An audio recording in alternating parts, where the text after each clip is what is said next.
there. Welcome to my channel. My name is Linda. I'm so glad you can join me today. We've got a few projects to work on, so what are we waiting for? Let's get crafting. Today we're going to be working on some rustic farmhouse St. Patrick's Day DIYs using Dollar Tree supplies. So for our first project, we're going to use one of these wood trucks you can get at Dollar Tree, and I have found a little trick here pulling these off. If you use a heat tool, now I have an industrial grade heat tool, but if you use a heat tool and you heat it like front and back, look how my little spatula just slides right under it. Nice and easy. I'm going to do one more here for you. See, just kind of heat the front and the back. So it's really hot, a little hotter than a hairdryer, but you know, try it with a hairdryer, just on your hottest setting. And then I run my thin little spatula under it.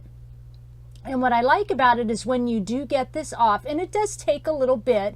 I mean, I think when I filmed this whole section, it was about 2.5 minutes to get everything off. So, I mean, it's not like terribly long. But once you pull it off, look at the back, nice and clean, and then look at the project itself. There's no wood tearing off or anything like that. So once I get everything off, I fill the little holes with some wood filler, let it dry, of course. Then I sand it off, and now I'm going to do some painting. So I've got my lightest paint, and then I've got a paint that's one darker, and then I've got a paint that's two darker using the same green, basically adding a little bit of black in each of them, and then I got a black. Okay, what we're going to be doing is painting a black and white check. So what I did is I'm having my lightest green here. I start first to paint. My second green, I put 1 drop of black in it. My third green, I put like 3 drops of black in it, and then I have black paint. So I'm starting out with painting my whole truck here green, not the back, but the front and the sides, and then kind of going around the wheel, of course, because I don't need to checker that. And then I'm going to start with some stripes, vertical stripes. I'm going to use a piece of tape here to kind of placement in between my stripes. Now, I like to use frog tape because I have no bleeding. If I do, it's a 1% chance of bleeding. Anyway, and I'll show you that as we come across each step. So placing my little marker in between each piece of tape and painting it down. And I put my first piece of frog tape right directly in the center of the project, so I knew where to start. And then of course I'm taping out, you know, left side to right side. And I believe this is a 1-inch piece of tape or 1 1/4, something like that, that I'm using here. So I am doing this process really slow. I know this video is a little long. It's because this process, I'm really slowing it down to show you what I am doing here. So grab a snack and a drink and settle in. I'm going to start off, I painted with my lightest paint, right? So now we're going to go to the second paint here, and that's what I'm going to paint with. Now remember, this paint is the same color green as my first, so green of your choice, and I added a drop of the black paint, that chalkboard black paint from Dollar Tree, in this second batch. So you can see it's really not that much darker, but it is a little bit darker, of course. And we're just going to paint this in between each of the pieces of tape, of course. And then we'll let it dry before we pull the tape off. So again, just going nice and slow here. I want you to see this process. Here we go, pulling the tape off. Now you can actually see the color difference. And once we pull this tape off, I will show you how clean these lines are using this frog tape. It does pull a little bit of paint off on here, but I don't mind. You'll see kind of little lines where it pulled the paint off of the wood, but I don't mind that because I want it to be rustic. But look how crisp those lines are, and you can kind of see the little bit where it pulled the paint off, but I don't care. So now what we're going to do is we're going to start with some horizontal stripes. Again, I'm going right down the center using a piece of tape for placement, so I know exactly how far to you know, position my tape. Get that on. I don't need very much tape here on these on this horizontal part. Some people turn their projects here when they go to tape the second tape strips, but I don't, you know, see a reason why I need to turn the project. So now we're going in with our third paint here, our third where we added like 3 drops of black into that same color green. And again, it's not going to look like it's much of a change, but when we get all the paint or the tape off, you'll see that paint difference. So painting in between here now. And it's okay if you get, a little bit of paint in the areas where the wheel wells are, because wheel wells, we're going to just paint that black anyway, so it will cover it. Once we let that dry, leave your tape on. Then what you're going to do, this is kind of the hard part, we're going to go back in and re-tape where we very first taped the first time. So I would start right in the center, because you can see that, and you can kind of see the thickness of your lines, where you first painted and then, added your second paint. You can kind of see the thickness. I know that's going to be hard to explain, but you can kind of see that thickness. And the easiest way to do it is place your first tape directly in the center where you did before, and then place your marker tape in between, and then place your second tape. Like I said, we're just re-taping where we taped the very first go around, leaving those other tapes on there. But like I said, you can kind of see the thickness of the first layer to the second layer of tape, so that kind of helps too when you replace those tapes back on. And right now it just looks like this big bunch of this isn't going to work. I always freak out at this part, but believe me, it works.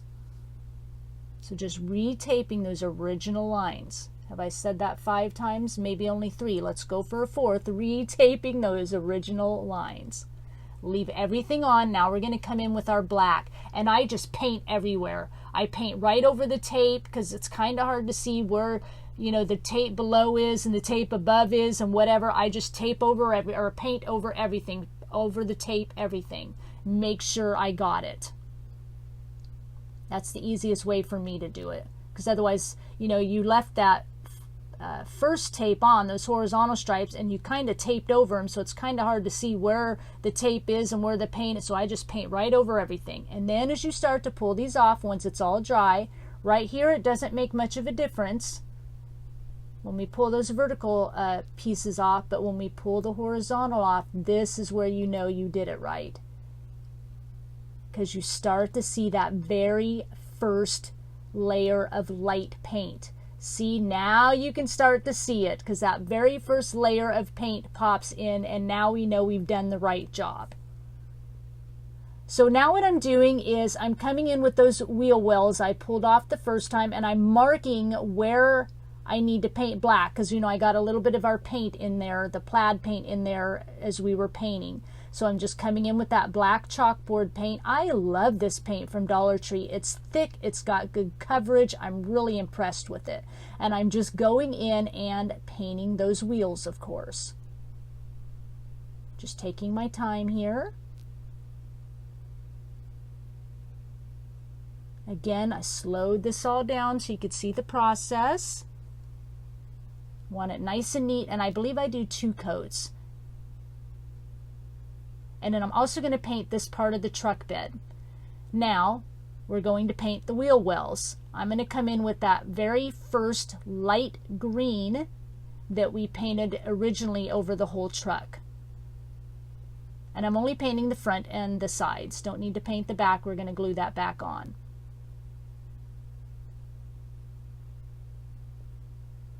And I painted that little truck bed part black because we're going to add, of course, some St. Patrick's Day lucky clovers in there, and I wanted that difference between the truck and the clovers, so you have that definition. Now I'm going in with kind of this silver paint I got at Walmart, and we're going to paint the little hubcaps.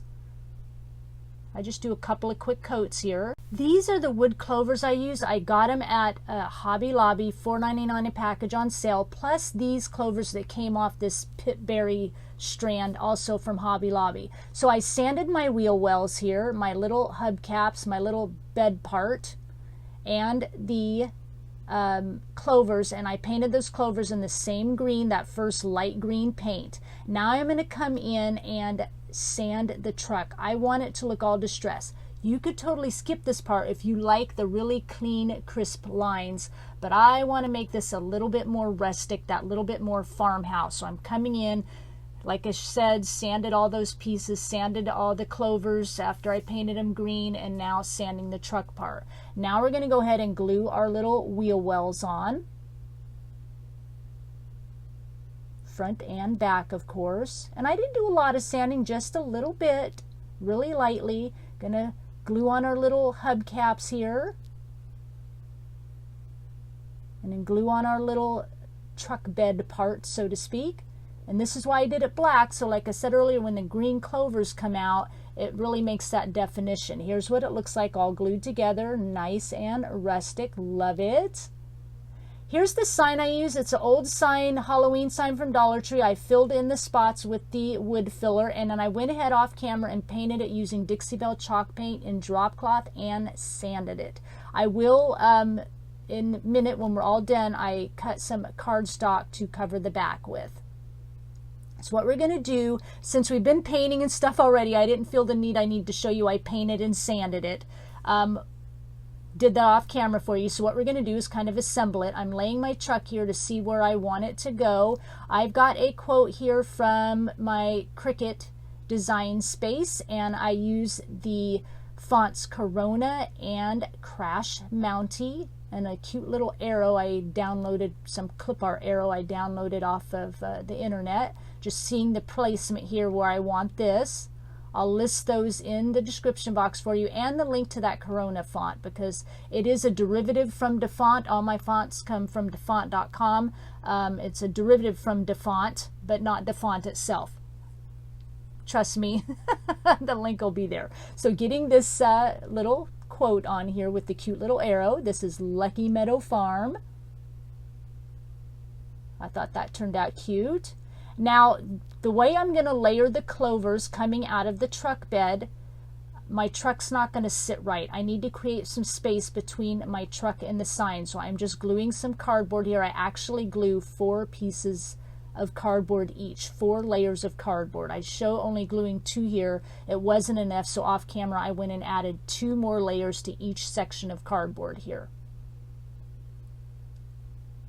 That's all ready to go. That'll give us the space. See how I'm starting to layer the clovers up here. Some of these clovers that I use that I pulled off of that pit berries, it has little holes in it. So I'm layering my other clovers so that it kind of covers those holes as well. So I'm just seeing how I want to do them here. And now I'm going to go ahead and start gluing everything down.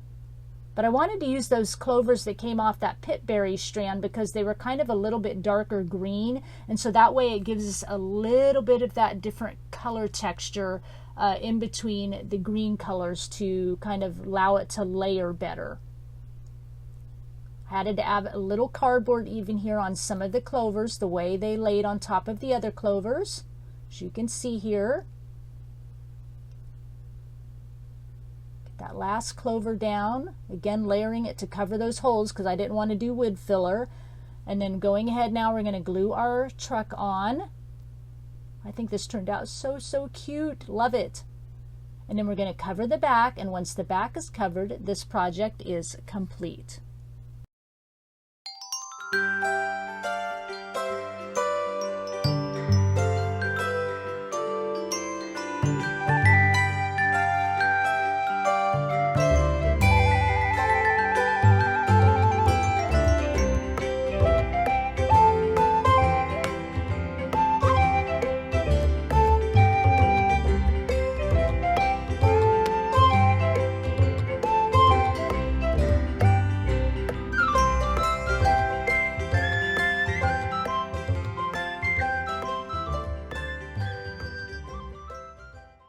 Before we move on to project number 2, let me take a moment to introduce myself. Welcome you to my channel. My name is Linda.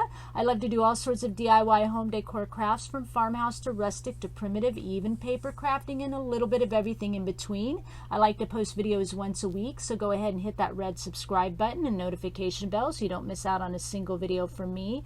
I'm also on Instagram. Pop on over and say hi.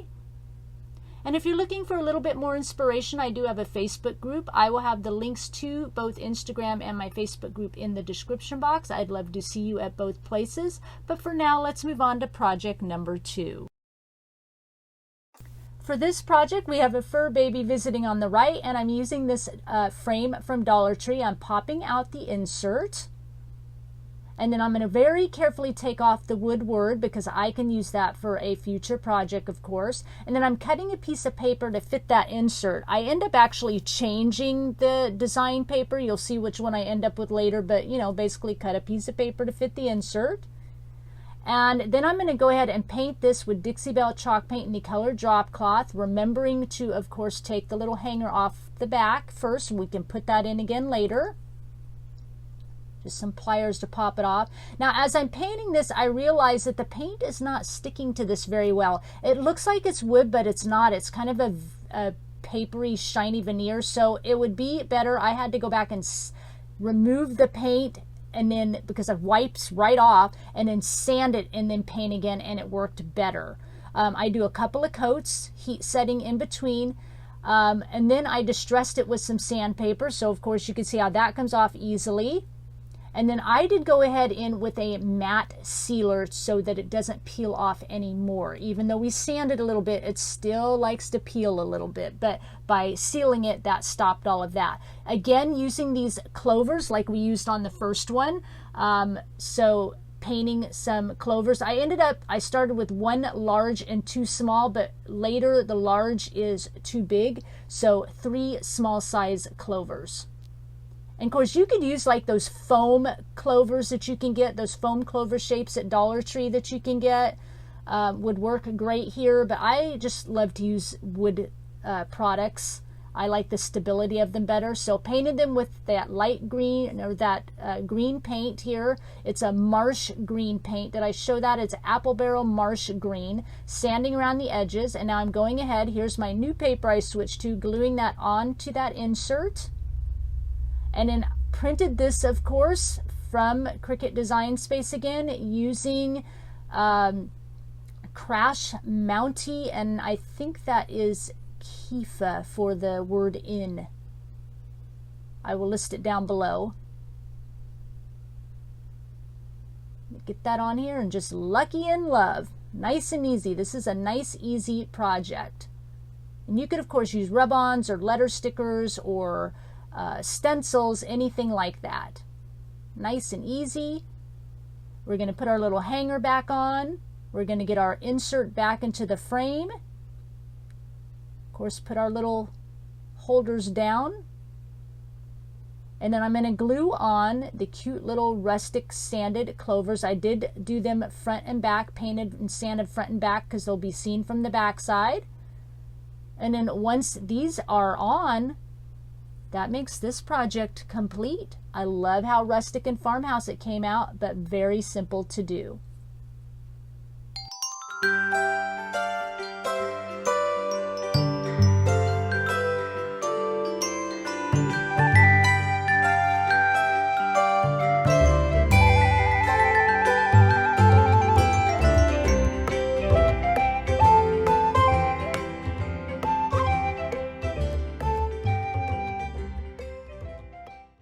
So let's move on to our last project. For this one, we're going to be making a garland. We're going to use this garland from Dollar Tree.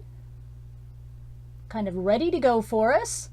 We're going to use one of these signs with the clovers on it, and then some of these wooden dominoes.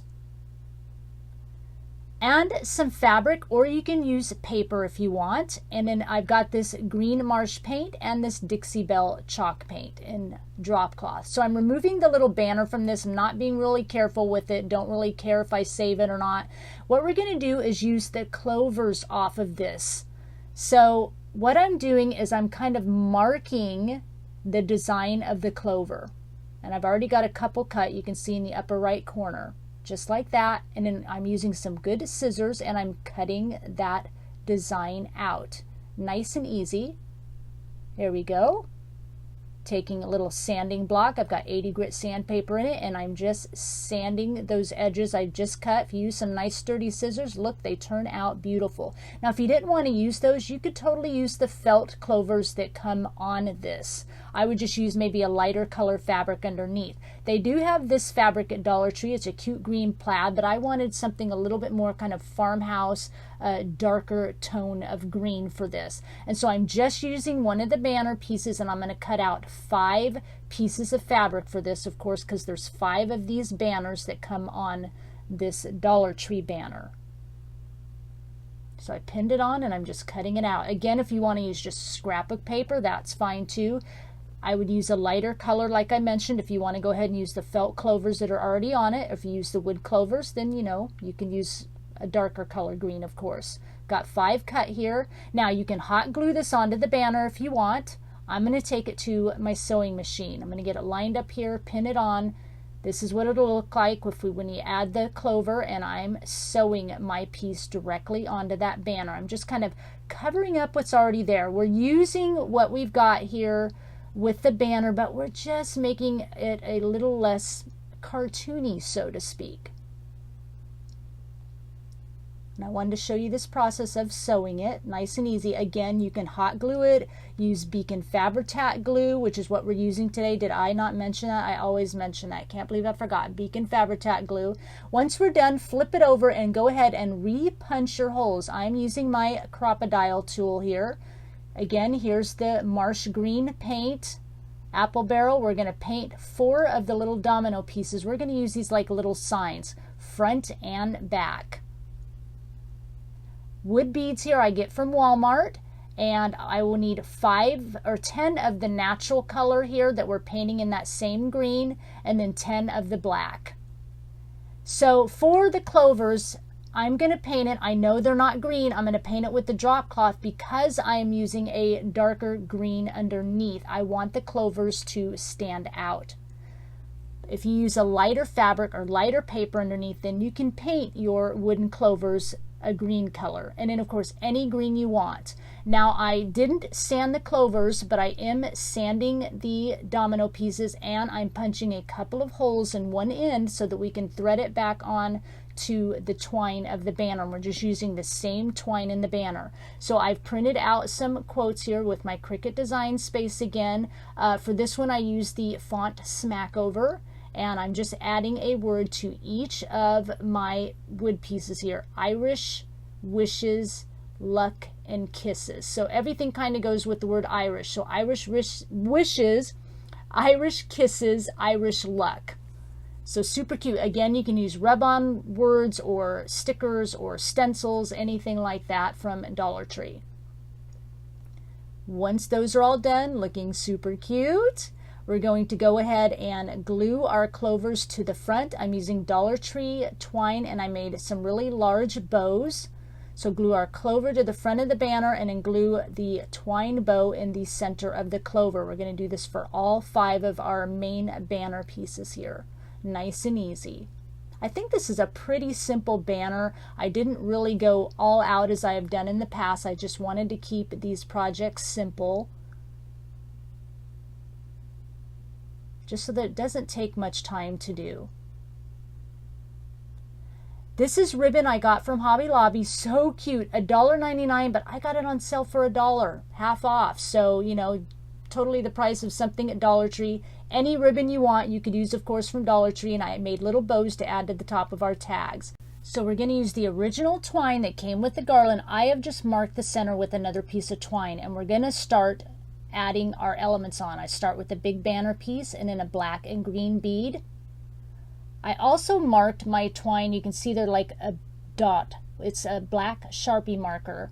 What I like to do is lay my main twine out, and then I lay my elements out, and then I will mark the twine or whatever I'm using to hold all the elements, either with a piece of tape or I mark it with a black Sharpie marker, so that when I go to wind and add everything onto the twine, as you see here, I know exactly where I need to stop, because I just like my things to have like the exact measurement and spacing in between everything. I'm a little bit kind of OCD that way. I want it to be all even in between. So this is how I do it. So everything is the same order from the right side to the left. We started with a banner piece, 2 beads, our little domino tag, 2 beads, banner piece, 2 beads, domino tag, 2 beads, so on and so forth. And you can do whatever order you want, of course. So right here, we're just kind of working on the right side, ending with this last banner piece here and a couple of beads.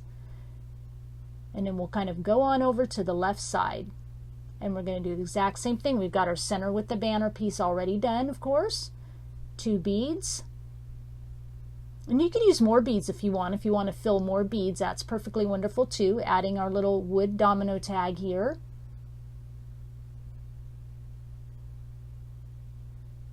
Here comes a little visit from the fur baby. What you doing, Mom? And then we're going to add a couple more beads here.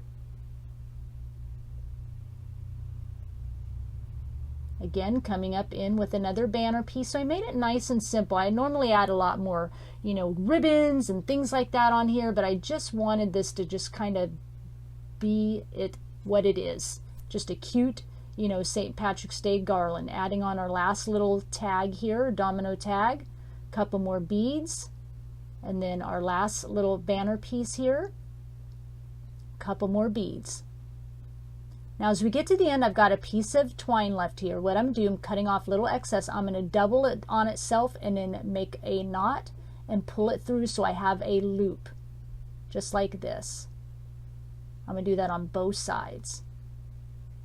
And then I like to kind of cover the little knot I make that I made the loop with, just so it's kind of fancy and a little bit, you know, we've got 2 loops here.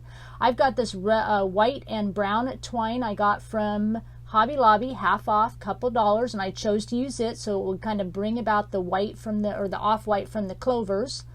But I'm going to tie it in a little bow at each knot on each end, and then once that's done, this project is complete.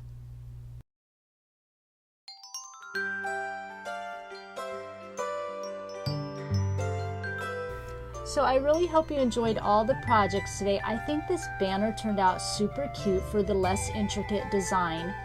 Love the colors. Green is fun to do. It was a little hard for me to work with, so much green. I do love green, but just in small amounts.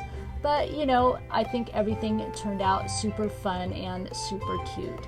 Please give this video a thumbs up and leave me a comment down below and let me know which project was your favorite today. Remember, if you're not a subscriber, go ahead and hit that red subscribe button and notification bell so you don't miss out on a single video from me. I thank you for sharing your time with me, and I'll talk with you again soon. Bye!